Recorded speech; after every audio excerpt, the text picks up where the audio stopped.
भूत, भविष्य और वर्तमान, मैं समय का काल चक्र, एक भारत की आवाज़। मैं 21वीं सदी का भारत बोल रहा हूँ।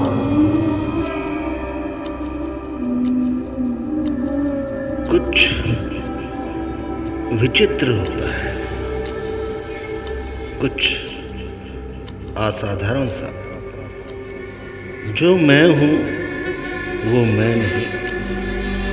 अगर मेरी आत्मा को मेरे शरीर से पृथक कर दो तो जो मैं दिख रहा हूँ वो मैं नहीं, पर जो मैं बोल रहा हूँ वो मैं ही हूँ।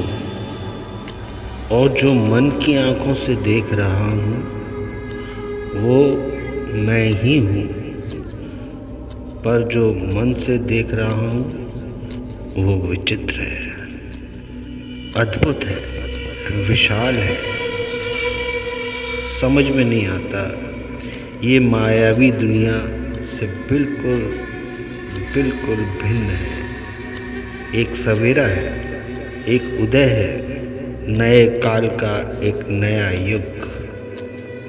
इस मायावी दुनिया से बिल्कुल भिन्न 21वीं सदी अर्थात एक परिवर्तन का युग, एक विचारधारा का उदय और उन मायावी शक्तियों का अंत जिन्होंने झूठ, छल, आतंक, दहशत और डरा कर पूरी दुनिया को रखा है, उनका अंत।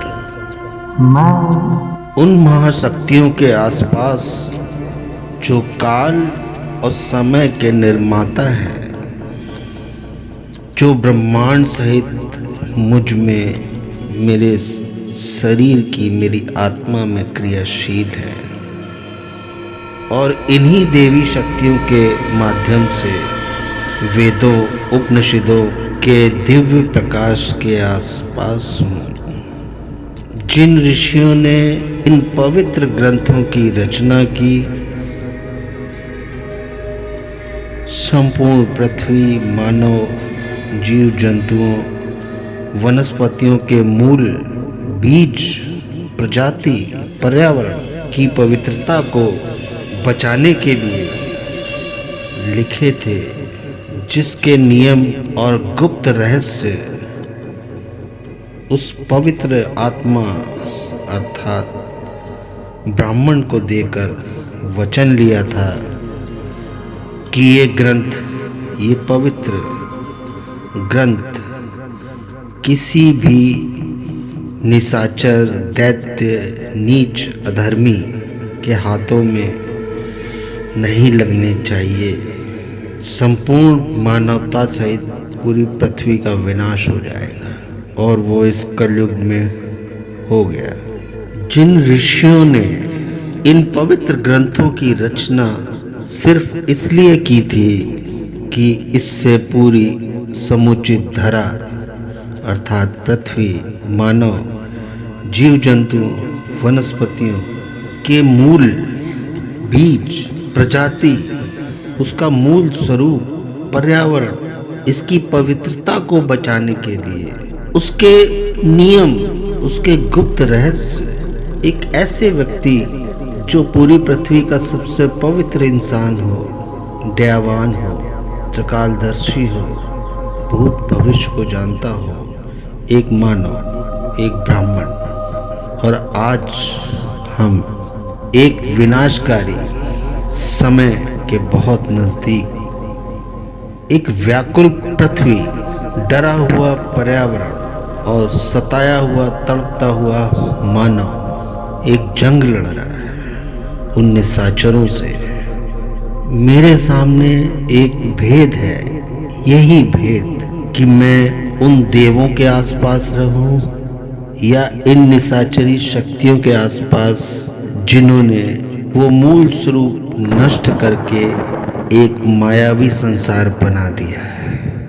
ये हमें भी सोचना है और आपको भी सोचना है। इस जीवन में ये सिद्धांत हर इंसान को, जो इंसान अपने को समझता है, उसे अपने जीवन का सिद्धांत बनाकर इस बात को स्मरण करना चाहिए, एक बार नहीं, प्रतिदिन, रोज, कि मैं कहाँ खड़ा हूँ। मैं इन विनाशकारी निशाचरों के मायावी जाल में फंसा हूँ, उनका अनुसरण कर रहा हूँ, उनकी बातों को मान रहा हूँ, या वो ऋषि, वो पवित्र इंसान जो आपको सत्य मार्ग पर ले जाता है, वो पवित्र ग्रंथ जो आपको कभी पढ़ने नहीं दिए गए, आपकी संतानों को भी वो पवित्रता नहीं पढ़ाई गई कि वो निशाचर बने, भोगी बने, कामी बने, एक आंखों में वासना लिए एक दरिंदा बने समाज के लिए। जो हमारी माताएं, बहनें, जिनकी पवित्रता,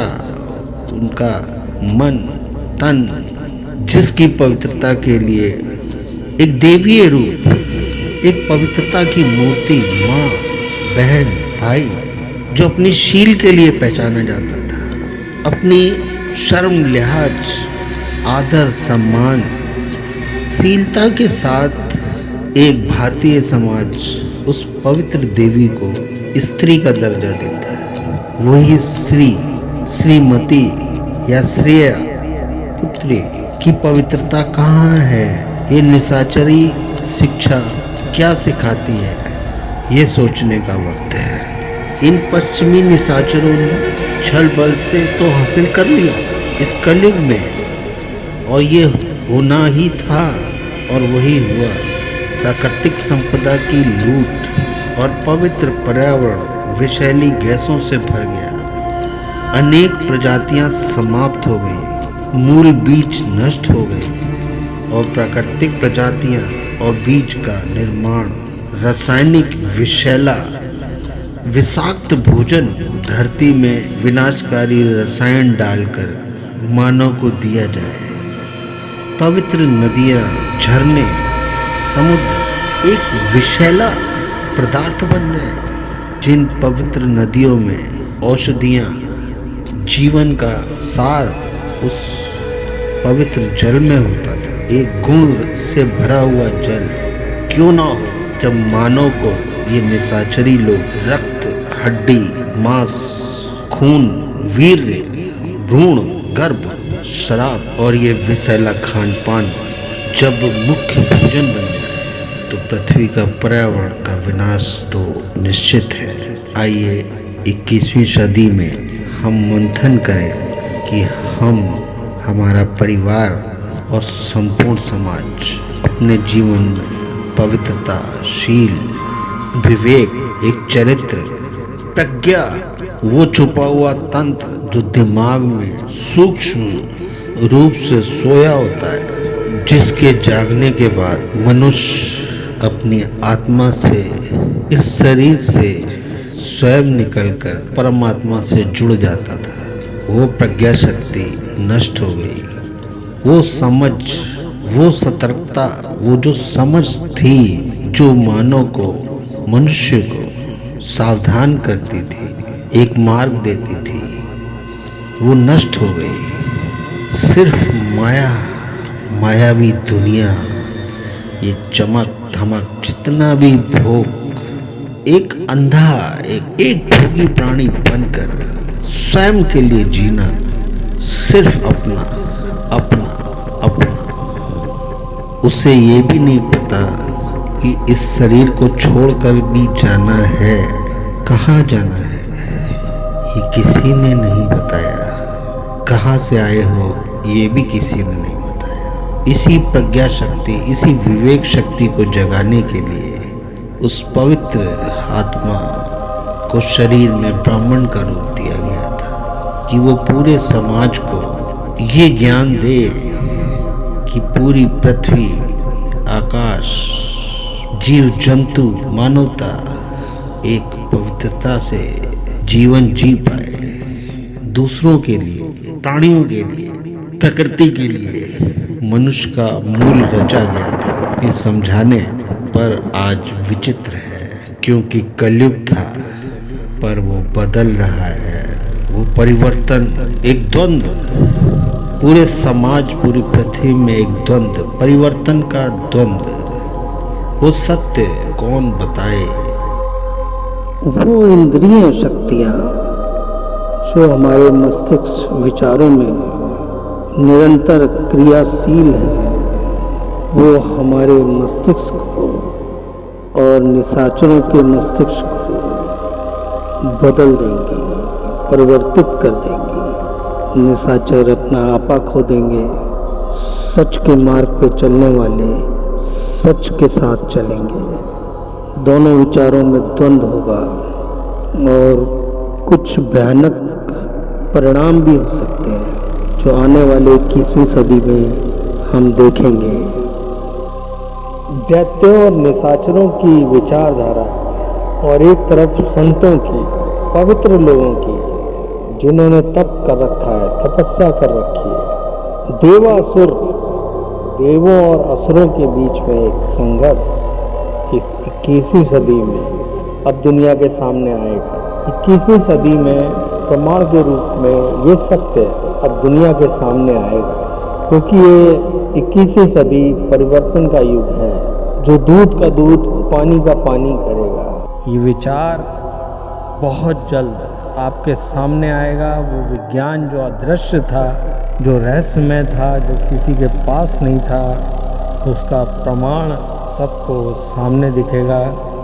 अगले हमारे एपिसोड में उसका विश्लेषण जो सबको पसंद आएगा। मुझे लगता है कि ये ट्रांसलेट होना चाहिए। हमारे एशिया की जितनी भाषाएं हैं, कितने भी देश हों हमारे साथ, कितने भी प्रदेश क्यों ना हो, उन भाषाओं में ट्रांसलेट होना चाहिए। मैं उन लोगों का भी योगदान दूंगा जो हमें मदद कर रहे हैं कुछ, क्योंकि बिना धन के इन मायावी लोगों के आगे हमारा टिकना बहुत मुश्किल है। जो आर्थिक रूप से मदद करना चाहते हैं उनका स्वागत है। वंदे मातरम। मैं अपना अकाउंट का डिटेल डाल रहा हूँ, आप उस पर ध्यान दें। वंदे मातरम।